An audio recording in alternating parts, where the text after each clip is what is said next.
जिसमें ज्यादा चंचलता उतना ही तुनक मिजाज, उतना ही मूड चेंज होते रहेंगे। उनके मूड एक जैसे नहीं रहते, अभी खुश और अभी नाराज। तो विषय ना बदले, मैं आपको यह कहूंगा कि मूड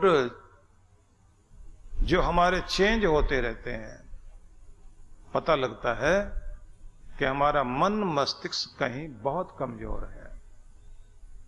बुरा जल्दी मान जाना, दूसरे को बर्दाश्त न करना, गुस्सा करना, अपशब्द बोलना, रिश्ते बिगाड़ लेना अपने, ये हमारे व्यवहार में जो चीजें आती हैं, ये बाहर से नहीं आती। दुनिया खराब है ऐसा नहीं, दुनिया आप ही के लिए खराब है। इस दुनिया में जैसे लोग चाहते हो, जैसे आप हैं वैसे आपको मिल जाएंगे। समान धर्मी व्यक्ति या समान धर्मी वस्तुएं समान धर्मी वस्तुओं को अपनी तरफ खींचती हैं। साइंस का नियम है, जैसे आप हैं वैसे लोगों को अपनी तरफ आकृष्ट करोगे, वैसे लोगों से मेल हो जाएगा आपको। तो इसलिए मैं ये कहूंगा कि एक तो सीखिए एकाग्रता, फोकस ठीक। दूसरा, जो आपको सबसे ज्यादा जिसमें ध्यान देना है कि जो लोग भक्ति में जाना चाहते हैं या जीवन में सफल होना चाहते हैं, उन्हें प्रमाद रहित होना चाहिए। ये गहराई तक देखें कि कहीं आप आलसी स्वभाव के तो नहीं हैं। आलसी स्वभाव में कुछ और लंबी चौड़ी चीजें होती हैं, कल कर लेंगे, परसों कर लेंगे, दीर्घ सूत्रिता बोलते हैं इसको। टालम टोल करना, न करने के 13 बहाने ढूंढना। कामचोर आदमी के पास बड़े तर्क वितर्क होते हैं। अजगर करे न चाकरी, पंछी करे न काम, दास मलूक कह गए सबके दाता राम। अनहोनी होनी नहीं, होनी हो सो होए, राम भरोसे बैठकर रहो खाट पर सोए। बहुत सारी बातें बता देंगे आपको। जो होना है वो होगा ही, जो नहीं होना वो नहीं होगा। इसलिए आराम से खाट पर लेटो, जब मिलना होगा मिल जाएगा, जो कुछ होना होगा हो जाएगा। ऐसी बातें बोलकर वो आदमी काम ही नहीं करना चाहते। और मेहनत की बात करो तो वो कहते हैं गधे घोड़े भी मेहनत करते हैं, तो उससे क्या हो गया? किस्मत में होगा तो अपने आप ढूंढ कर आएगा। और बात क्या, जो भाग्य में होगा भाग कर आएगा, जो भाग्य में नहीं है भाग ही जाएगा।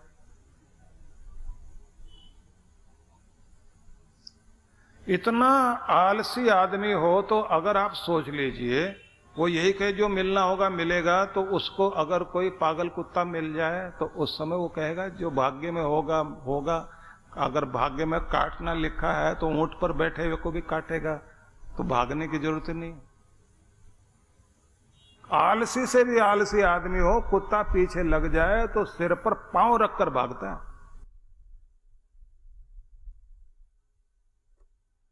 जब आपको अपनी चिंता होती है ना कि मुझे कुछ करना है, तो आप आलस्य नहीं करोगे। और जब आप फिक्र ही नहीं करते अपनी कि मैं कुछ बनूं, मैं कुछ करूं, मैं कहीं पहुंचूं, जब आप अपनी जिंदगी को प्यार नहीं करते,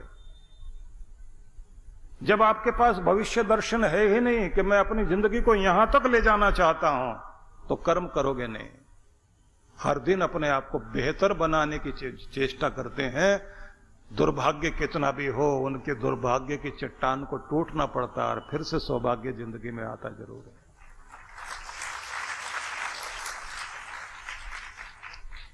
इसलिए कर्म को महत्व दें, आलस्य को छोड़ें। बड़े तरह के लोग हैं दुनिया में। किसी ने कह दिया यहां पेड़ के नीचे क्या कर रहे हो, बोले क्या करना चाहिए, उठो कुछ काम करो। क्या होगा उससे? मेहनत करोगे कुछ पैसे आएंगे, बोले उससे और ज्यादा पैसे आएंगे। फिर बोले बड़ा बिजनेस करना, बोले बड़ा बिजनेस कर लिया तो और पैसे आएंगे, बड़ा मकान लेना, गाड़ियां लेना। बोले फिर आराम से बैठना, बोले पहले ही आराम से बैठा हूं, इतनी मेहनत करके आराम से बैठना पड़े, हम तो पहले आराम में। तर्क लड़ाना हो तो कुछ भी लड़ा सकते हो आप, और अगर करने पर आ जाओ, तो फिर ये तर्क वितर्क नहीं, तब तो आदमी को टारगेट दिखाई देता है कि मैं अपने आप को अपने ख्यालों में, अपने सपनों में अपनी जिंदगी को यहां बैठा हुआ देखता हूं, और फिर वो मेहनत करता है, फिर देवता साथ देने लगते हैं। एक समय होता है आदमी का, कुछ भी करोगे दुनिया टोकेगी, रोकेगी, मजाक उड़ाएगी, बुरा भला करेंगे, और ये जलने वाले आपके लिए रुकावट बनेंगे। लेकिन अगर सबको आप पार कर गए तो दुनिया हैरान होगी, अच्छा ये यहां तक पहुंच गया, इतना कर लिया इसने। जब इतिहास बनता हुआ वो देखते हैं तो उसके बाद वही लोग फिर आपके लिए तालियां बजाना शुरू करते हैं। और मजा तो तब है जब वो आपकी को देखकर ईर्ष्या भी करें, कमियां भी निकालें और नकल भी आप ही की करें। पता लगता है कि अब आप वहां पहुंच गए हो कि आपकी नकल भी हो रही है, और वो खीज मिटाने के लिए अब निंदा चुगली भी करते हैं। और उस स्थिति में वो सबको देखकर मुस्कुराता है और आगे बढ़ता जाता है और अपने रब का धन्यवाद करता जाता है कि तेरी मेहर के कारण, कृपा के कारण मैं यहां तक पहुंचा। तो प्रमाद को जीतना सीखिए। आलसी कभी मत बनो, मन से भी नहीं बनो। अगर बुखार भी लेटा देना आपको, और रोज सैर करते हो और सैर का टाइम हो गया, आप उठकर नहीं जा सकते, बिस्तर पर लेटे लेटे या बैठे बैठे मन में ये विचार करो कि जैसे आप उठकर जा रहे हो, पार्क का चक्कर लगा रहे, एक चक्कर हुआ, दूसरा हुआ, तीसरा हुआ, हवाएं कैसी महसूस हो रही हैं, फूल कैसे खिले हुए हैं, हरियाली कैसी है, सूरज की किरणें कैसी सुबह सुबह महसूस हो रही। वहीं बिस्तर पर बैठे बैठे तन अगर आज साथ नहीं दे रहा, मन को फिर भी तैयार करो कि जैसे सैर चल रही है। जो मन से भी आलसी नहीं होते वो तन से भी कभी आलसी नहीं होते। आलस से पहले मन में आता है, आलस से पहले मन में आएगा और तब वो बहाने ढूंढता है।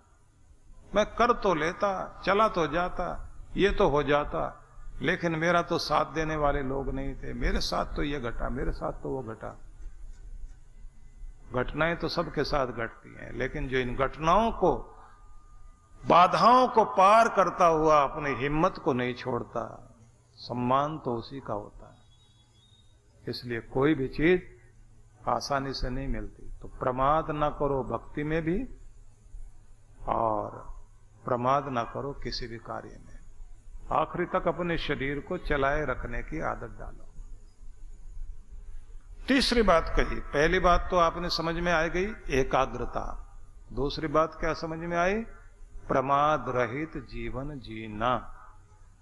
और एकाग्रता में ये भी आपने कि अपने मूड पर काबू पाओ। ध्यान से याद रख लेना इसको, अपने मूड को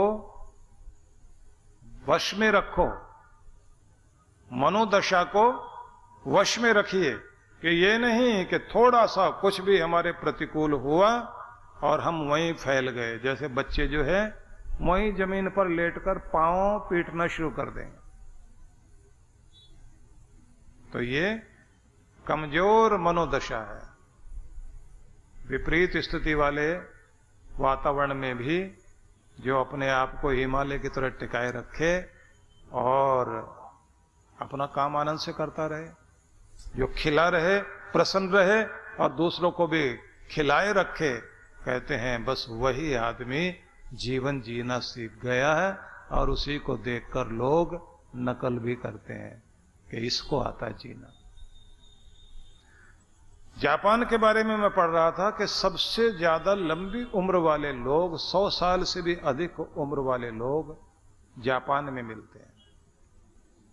घरों में सामान कम, पैदल चलना ज्यादा रुचि लेते हैं, मेहनत बहुत है, खुश रहने की आदत और बहुत सारी चीजें। क्योंकि हम जापान की कथा करने नहीं बैठे, पर आपको इसलिए मैं उदाहरण दे रहा हूं कि कोई विश्वास के लायक बना है तो कुछ न कुछ गुण तो उनमें है। हमें भी विश्वास के योग्य बनना है।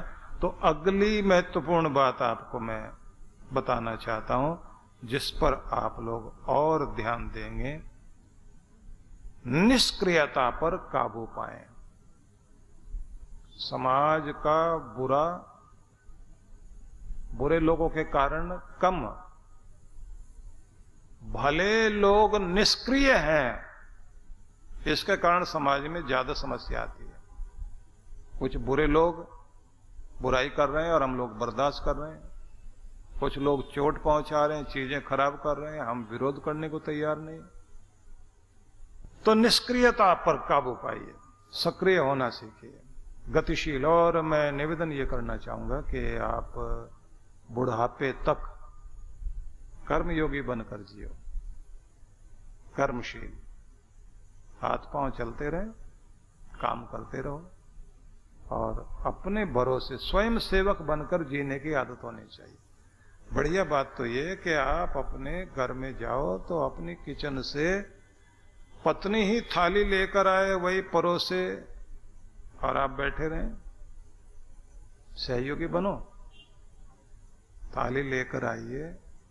बच्चों को भी सिखाओ कि अपनी थाली किचन से लेकर आए और उसके बाद खाकर थाली वहां रखकर आओ। और हो सके तो अपनी मदर का थैंक्स कर सकें तो बहुत अच्छी बात है। विदेश में आप जाएंगे, वहां तो समस्या भी है। मेहमान आएगा तो मेहमान को भी किचन से अपने थाली में, प्लेट में भोजन लगाना है और लगाकर खाकर, थाली है तो साफ करके रखनी पड़ेगी, और अगर वो जो यूज एंड थ्रो वाली है तो उसको फिर डस्टबिन में रखना पड़ेगा, और फिर थैंक्स करके जाते हैं। थोड़ा और आगे बढ़ते हैं। अगला शब्द है प्रत्याहार। ये बड़ा प्यारा शब्द है।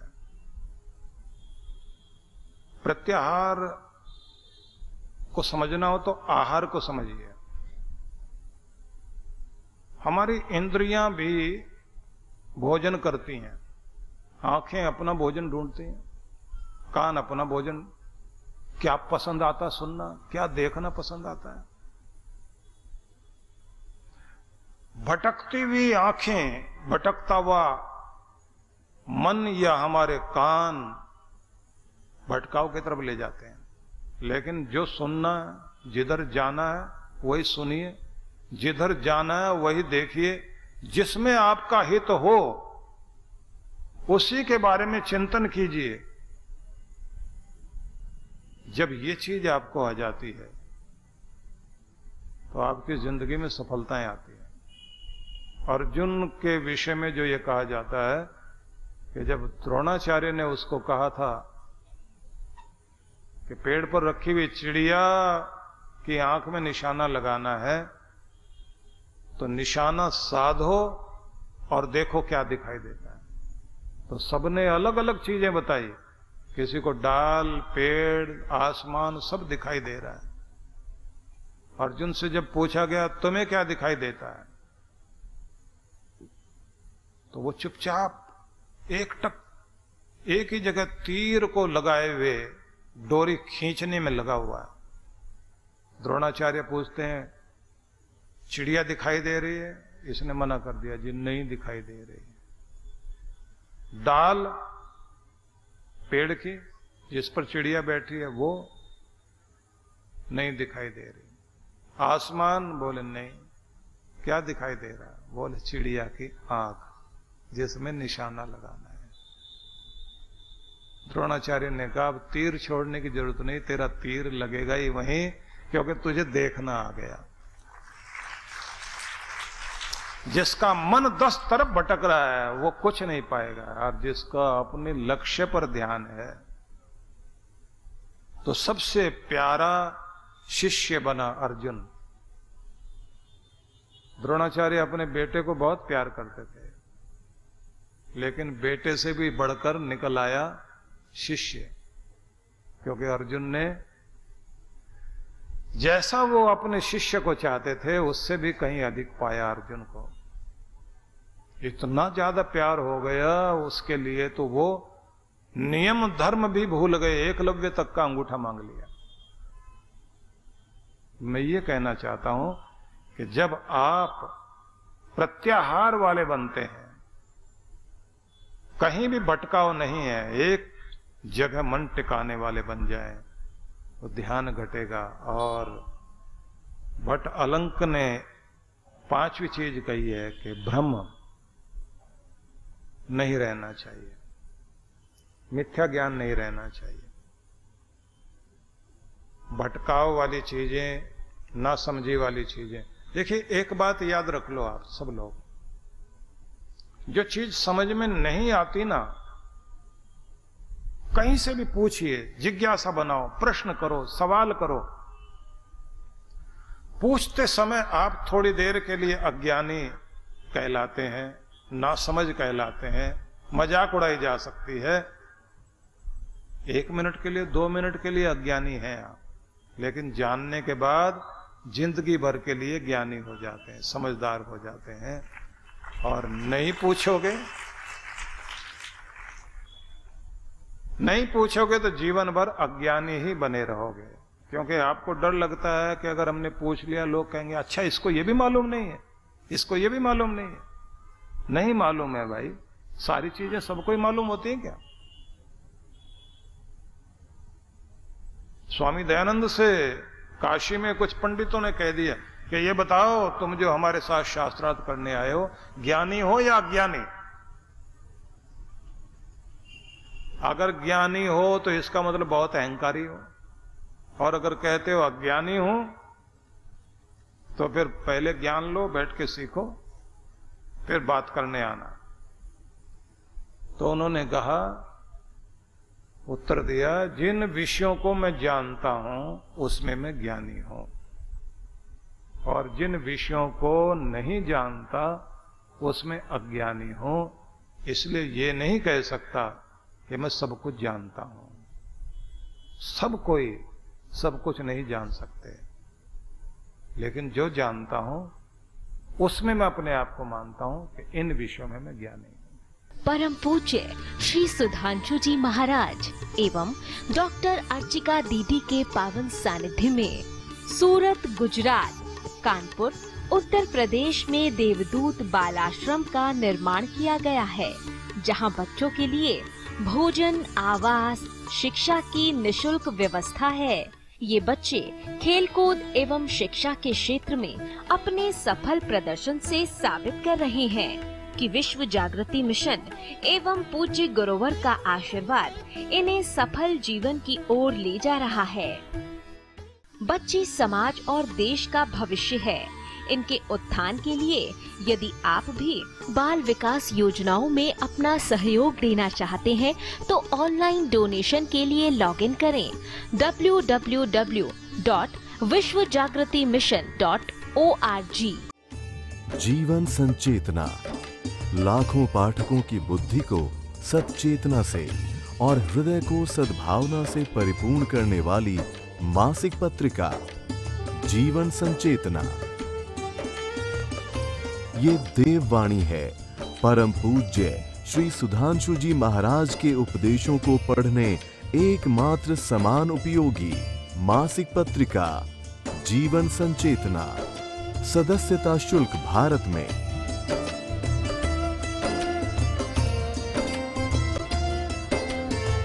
सदस्यता शुल्क विदेश में।